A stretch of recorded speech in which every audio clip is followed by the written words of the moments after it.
When you find yourself stuck, frozen, tired, broken, you can't take another step, you gotta think back to everybody before you.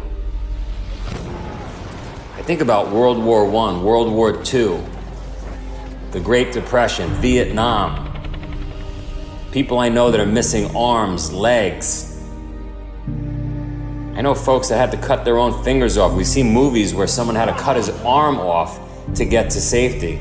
Like, you need some reference point that is just much, much worse than where you are.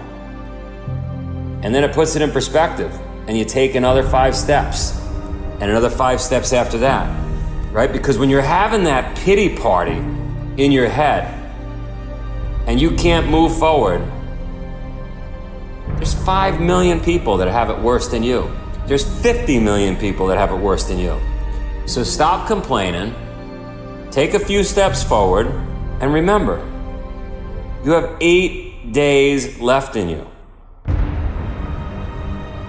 So I'm in Alaska, it's 30 below, my eyelashes are frozen, and I'm just in a dark place. I'm in a place where I just want water, food, and shelter.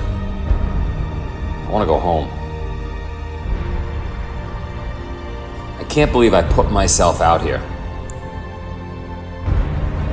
And I start playing the tape in my head of how great it would feel if I could just get back home. But there's not an option. There's no option. I'm in the middle of nowhere. I've got 100 miles behind me through waist-deep snow. I got 100 miles ahead of me through waist-deep snow. I have no option. It's either die right here or continue on. And I'll tell you what, dying feels pretty good right about now. I mean, it sounds ridiculous as you listen to this, but if I go back to that moment, if I go back to any moment where you're broken, mentally, physically, you can't take another step, you're in pain, you're frozen. Literally, I'm frozen. You gotta somehow find something to motivate the next step and the step after that. And if I could just make it, to that snowdrift over there, and then I'll figure out what to do after that.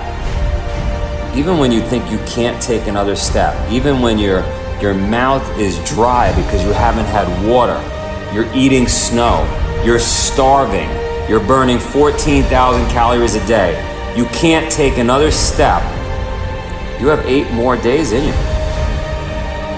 And somehow I mustered up enough strength to go 100 yards ahead, and 100 yards after that, and another 100 yards, and 8 days later, I got to the finish line.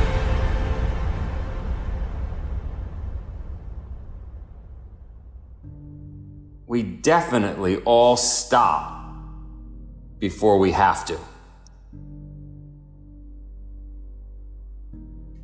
We stop because we think we have to. We don't stop because we have to.